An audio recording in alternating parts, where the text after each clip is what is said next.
Hey everyone, welcome back for another episode of Just United, and I'm gonna be honest with you, I'm not in a good mood at the moment. After watching that FA Cup quarter-final against Arsenal on Monday, we're out. Thanks to none other than former Manchester United player Danny Welbeck. Yeah, Danny Welbeck got the winner.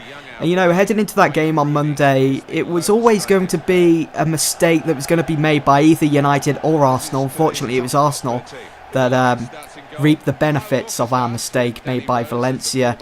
That's all it was going to take though, just one simple mistake to determine the winner, who's going to be headed through to the semi-final of the FA Cup, who's going to be playing at Wembley.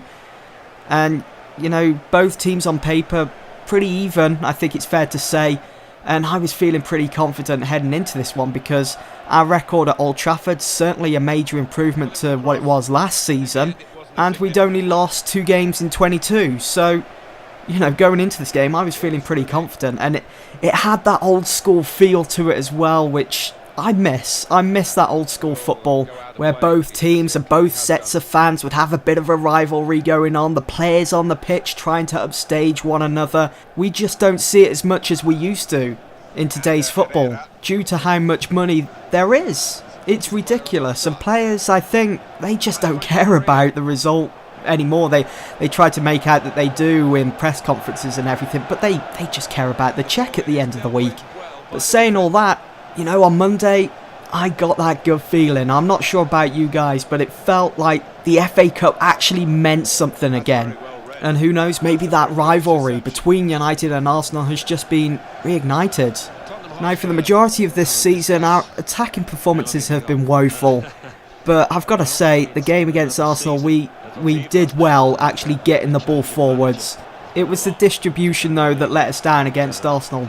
It just wasn't quick enough. Numerous times in that second half, Rooney was caught offside. If the ball had been delivered quickly whilst he was making that run, he wouldn't have been handed by any of the defenders. He probably would have been through on goal.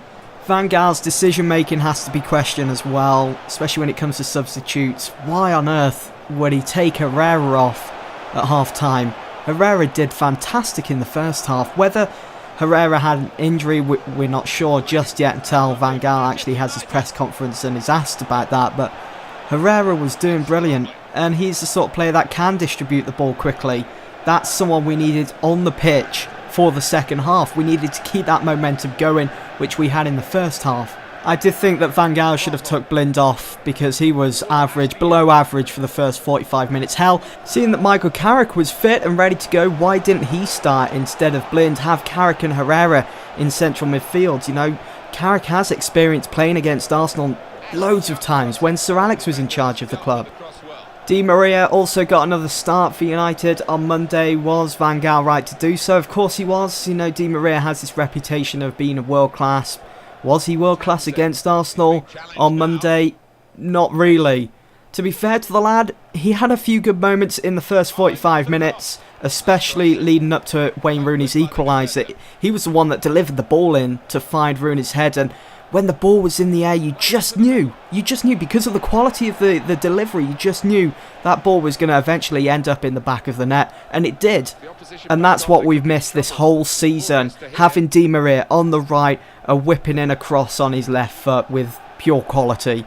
That's what Manchester United's all about, finding the striker inside the area, whoever it may be, Rooney, Van Persie, or even Falcao. We know Falcao is an absolute aerial threat. Yeah, he may not be the tallest guy, but he is a proven aerial threat, and we've just failed to take advantage of that this season. And I hate to say it because I really wanted it to work out for Falcao, but I don't think Van Gaal is going to be spending any money on Falcao again. I don't think he'll go after him for another loan, even though that would probably be the wisest thing to do.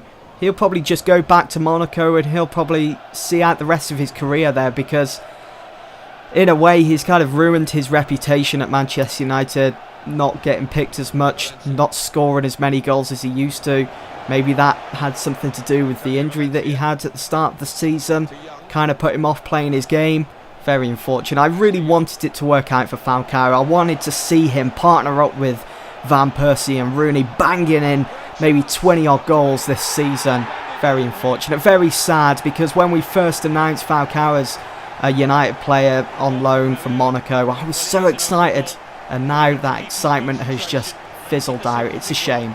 I'm going off track now, going back to Di Maria. As I said, he had a decent first 45 minutes. I thought we were certainly seeing the old Di Maria that we got a glimpse of at the start of this season before he got injured. But in the second half, my word, I think the most notable thing from the second half for Di Maria was getting sent off by Michael Oliver. Don't get me started on Michael Oliver. That challenge which started this all off for Di Maria was definitely a free kick to Manchester United. No way did he dive. I've watched it over and over. He was tugged to the ground. He was being held back. Ridiculous. It should have been a free kick. Shouldn't have been a yellow card for Di Maria. Absolutely absurd. And that's when it got heated.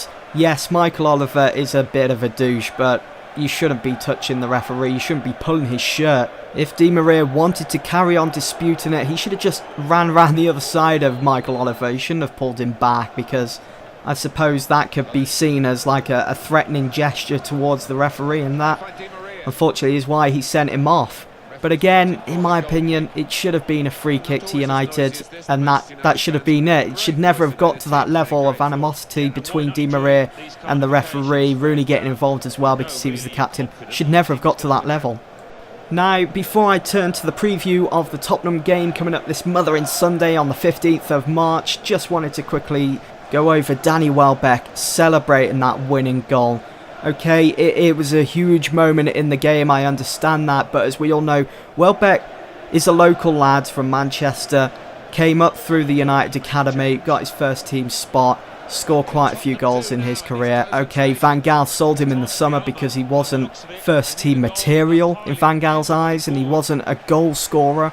I understand all that, and I understand that Danny Welbeck was a bit annoyed at that because he didn't want to move.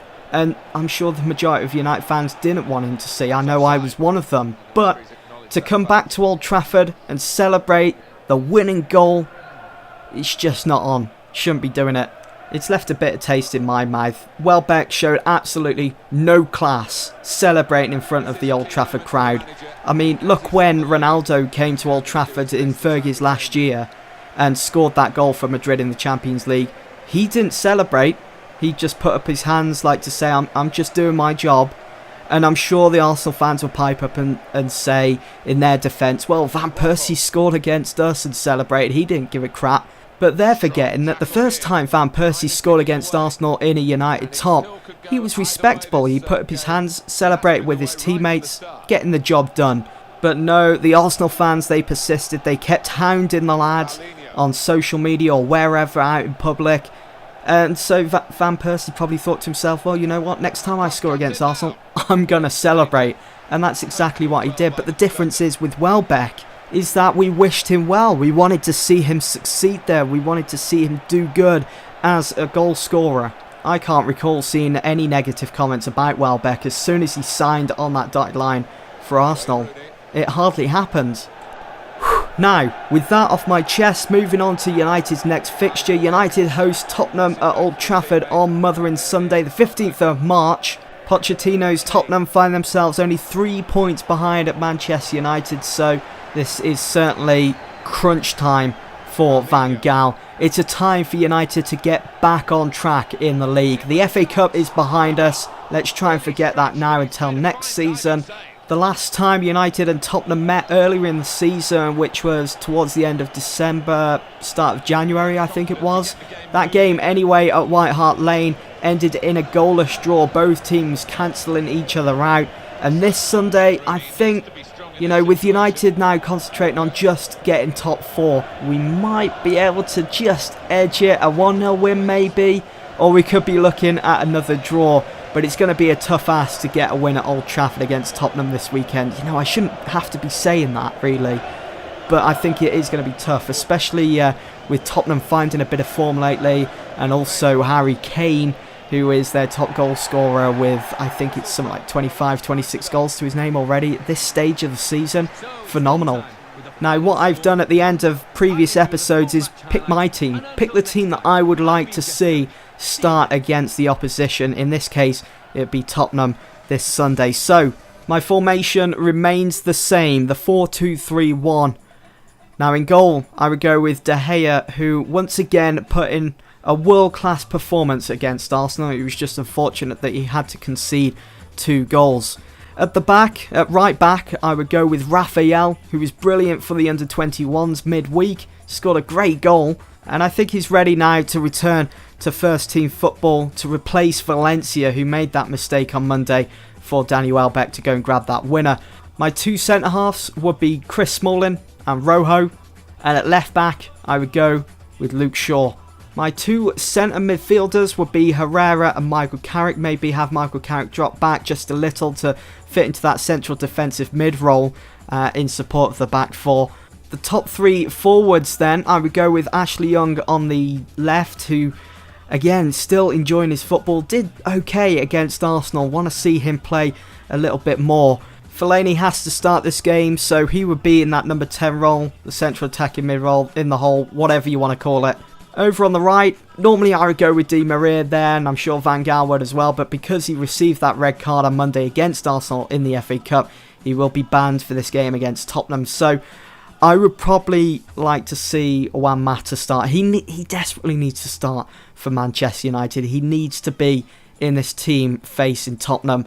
And up front, I would go with Wayne Rooney, although I did think about maybe starting Wayne Rooney in the central attacking mid-role and having Falcao up front on his own and leaving Fellaini on the bench. But if Fellaini is to start this game, which I'm sure he will, I'd like to see Falcao come on in the second half and stop warming that bench. Maybe he'll come on and replace Fellaini or Mata or even Rooney. It all depends on how the game is going to play out.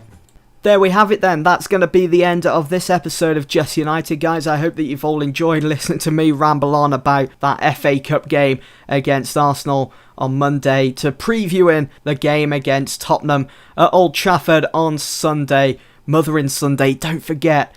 That's it from me then, guys. Be sure to come follow me on both Facebook and Twitter. The links can be found in the description below. And with that, I'll see you all soon for the next one. Thanks for watching.